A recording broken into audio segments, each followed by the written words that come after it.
I was talking to a bunch of gods, and me and the gods were like, men are superficial, everything's superficial.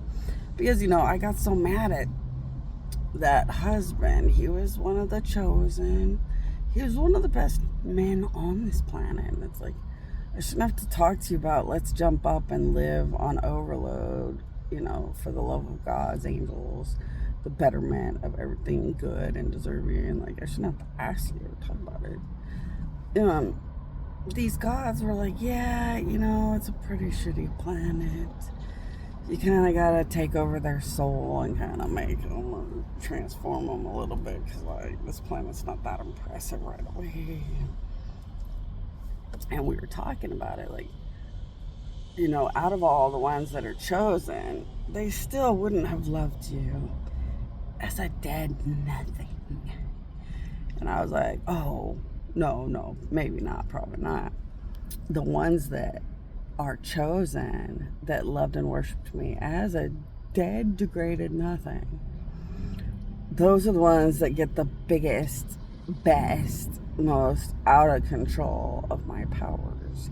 So I didn't mention that on a video because you don't want the other ones to be jealous, because they have to start wherever they have to start, because you can only get what you earn and deserve, what you're worthy of.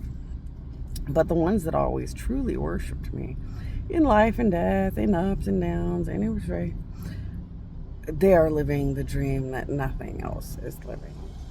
And it would make everyone so jealous and so angry. So it's like, I'm not going to go over it either. But I'll just help you. At some point, they all shoot lightning out of their penises. Very, very hot and appealing to goddesses and monumental hardcore gods and more. At some point, they have like electricity around their balls, till their balls look like a big, like, act of science with all this electricity like flowing around them and stuff. And very mesmerizing to everything powerful. And yeah, the ones that always loved and worshipped me already have it all. The rest have to earn and deserve and build up to it. And of course, the ones that always loved and worshipped me pretty much can rock the world of anything and everything. Pretty much could satisfy and impress everything and anything.